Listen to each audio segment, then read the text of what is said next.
Hi Nilesh, welcome to rapid fire round. आपका सबसे पहला इन्वेस्टमेंट कौन सा था? सबसे पहले मैं 90 के दशक में मार्केट में आया। मुझे कुछ पता नहीं था। मुझे लगा मार्केट 1-2 का 3 मार्केट है। 1 बजे 2 रुपया लगाओ, 3 बजे 4 रुपया घर पे लेके जाओ। मैंने सब कचरे स्टॉक खरीदे जो टिप्स में मिले थे मुझे, और मेरे सारे पैसे डूब गए। तो बहुत ही भयंकर अनुभव था जब मैंने सारे पैसे खो दिए और अकल ठिकाने आ गई। Nilesh, what is your current asset allocation? So मैं जो लोगों को कहता हूँ वही करता हूँ।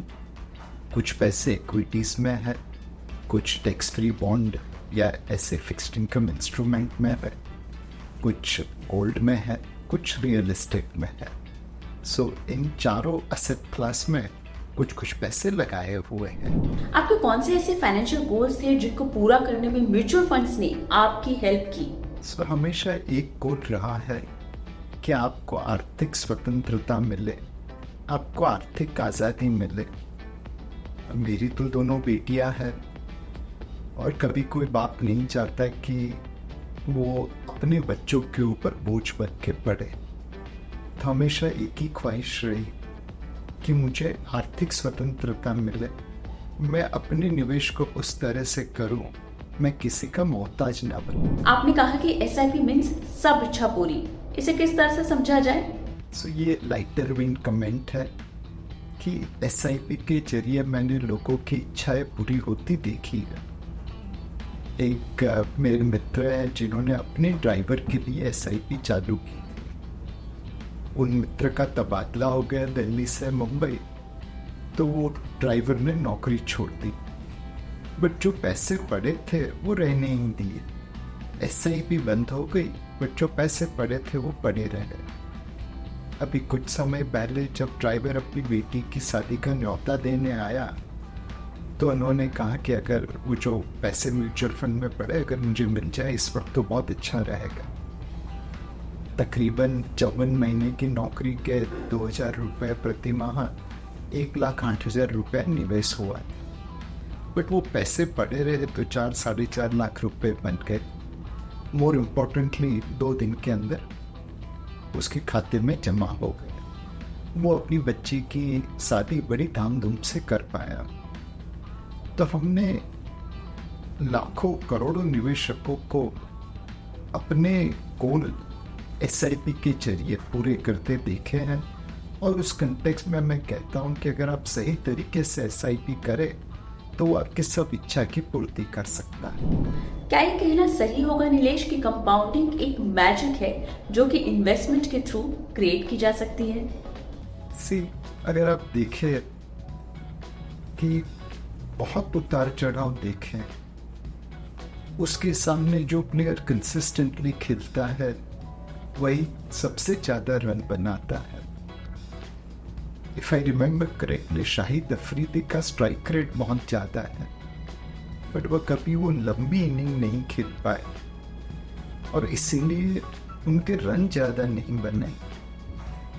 सचिन तेंदुलकर का स्ट्राइक रेट शाहिद अफरीदी से कम है, लेकिन वो लंबी पारी के लिए खेले, तो आज उनकी एवरेज और रन और प्रतिष्ठा सब बहुत बहुत ज्यादा है।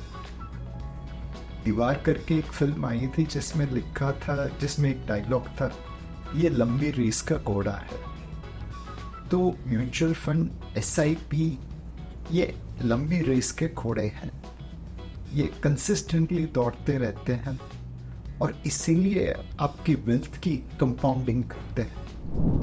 आपके हिसाब से क्या म्यूचुअल फंड एसआईपी एक हेल्थी लाइफस्टाइल को भी सपोर्ट करने में हेल्प करता है? हेल्थी लाइफस्टाइल कैसे बनती है? एक डाइट के ऊपर कंट्रोल करिए, दूसरा एक्सरसाइज करिए। आप किसी भी बंदे को या बंदी को पकड़े तो वो ये जरूर मानते एक्सरसाइज करनी है, लेकिन कर नहीं पाते बिकॉज समय का अभाव है। जब आप एसआईपी के जरिए, म्यूचुअल फंड के जरिए निवेश करते हैं तो ऑटोमेटिकली आपके ऊपर से जो समय का अभाव है वो कम हो जाता है, बिकॉज आपकी फाइनेंशियल इन्वेस्टमेंट, आपकी फाइनेंशियल प्लानिंग डिसीजन वो तो म्यूचुअल फंड मैनेजर कर रहा है। अब जो समय बचा डायरेक्ट मार्केट में निवेश करने का, कंपनी की रिसर्च करने का, वो अपनी हेल्थ के ऊपर लगाइए, एक्सरसाइज के ऊपर लगाइए। आपकी वेल्थ भी बनेगी और हेल्थ भी बनेगी। नीलेश, पैंडेमिक के वक्त कई सारे यंगस्टर्स ने स्टॉक मार्केट में एंट्री ली थी। So according to you, investment in mutual fund gen Z को किस तरह एम्पावर कर सकते हैं? अभी बीच में सेबी का एक रिपोर्ट आया था कि 89% लोग जो एफएनओ में ट्रेडिंग करते हैं वो नुकसान करते हैं, 11% लोग पैसा बनाते हैं। मार्च 2020 कोविड बॉटम से मार्केट तकरीबन 3 गुना बढ़ा है। ये राइजिंग टाइड में भी 89% पीपल जो ट्रेड करते हैं उन्होंने नुकसान किया। यही दिखाता है कि ट्रेडिंग करना एक ऑर्डिनरी निवेशक के लिए खतरनाक है। म्यूचुअल फंड इन्वेस्टमेंट का बिजनेस है। यहाँ पे प्रोबेबली 99% लोगों ने पैसा बनाया होगा अगर वो समय दे पाते हैं। ऐसा नहीं है कि म्यूचुअल फंड में हमेशा पैसा बनेगा, बट जैसे जैसे आपकी अवधि बढ़ती जाएगी वैसे ही आपकी पैसा बनाने की प्रोबेबिलिटी या गुंजाइश भी बढ़ती जाएगी। So mutual fund is for the long term. यहाँ पे पैसे और रिटर्न बनने की संभावनाएं बढ़ती जाएगी जैसे जैसे आपकी निवेश की अवधि बढ़ती जाएगी। Wealth creation is a long process. So कौन से ऐसे फैक्टर्स हैं जिन्हें कंसिडर करके हम वेल्थ क्रिएशन के टारगेट को अचीव कर सकते हैं? ज़्यादातर लोग फॉलो करते हैं income minus expenses equal to savings. मेरी रिकमेंडेशन होगी income minus savings equal to expenses. हमेशा बचत करने की नियम बना ले, बचत करने की आदत डाल दे। Money save is a money earn. दूसरा, बूंद बूंद से सागर बनता है। जो पैसे आप बचत करते हो उसको सही तरीके से रेगुलरली निवेश करना सीख लीजिए। एक पिज्ज़ा कम खाया, लेट नाइट की जगह मैटिनी शो में मूवी देखा, कहीं पे टैक्सी में जाने की जगह चल के गए, एक शर्ट कम खरीदा, एक ड्रेस कम खरीदा। ये सारी चीज़ें जो आप बचत करेंगे उसको सही तरीके से निवेश करेंगे तो ओवर पीरियड ऑफ टाइम वो आपकी वेल्थ बना देगा। तीसरी चीज, diversification. Don't put all eggs in one basket. पिछले साल स्मॉल कैप ने अच्छा रिटर्न दिया इसलिए स्मॉल कैप में पैसा लगाते, कल रियल एस्टेट ने अच्छा रिटर्न दिया इसलिए आज रियल एस्टेट में लगाते। ऐसी गलती मत करें। एक डाइवर्सिफाइड पोर्टफोलियो बनाइए, स्टॉक्स का, म्यूचुअल फंड्स का, डेट का, गोल्ड का, रियल एस्टेट का, और उसे समय दीजिए ताकि वो over a period of time आपके लिए पैसा बना सके। एंड फाइनली, जल्दी का काम शैतान का। वॉरेन बफे को किसी ने पूछा कि साहब आपके बारे में तो इतना लिखा जा चुका है, क्या ऐसी कोई तरकीब है आपके पास जो लोगों को नहीं मालूम?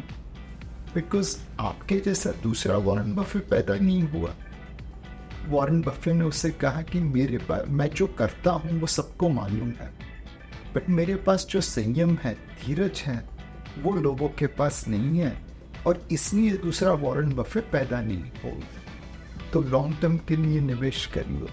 अगर ये आप 4 चीज फॉलो कर ले, income minus savings equal to expenses, regular investment through systematic investment plan, diversified asset allocation and long-term investment, तो आई एम श्योर आप भी आर्थिक आज़ादी, आर्थिक स्वतंत्रता प्राप्त कर सकते हैं। दिनेश, इन्फ्लेशन को बीट करने के कुछ टिप्स बताइए। आप जो आज महंगाई देख रहे हैं वो ऐसी महंगाई नहीं है जो हमने बचपन में देखी थी।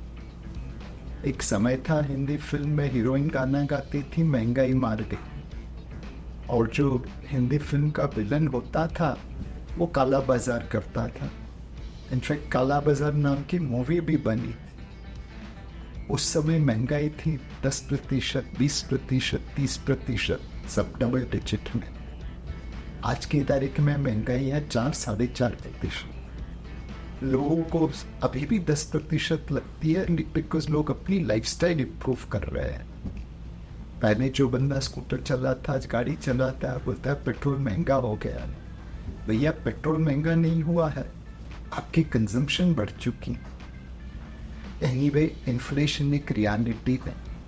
सरकार और आरबीआई बहुत कदम उठा रही है महंगाई को कंट्रोल करने के लिए, लेकिन हमारी एस्पिरेशन तो बढ़ने वाली है, हमारी लाइफस्टाइल कॉस्ट तो बढ़ने वाली है।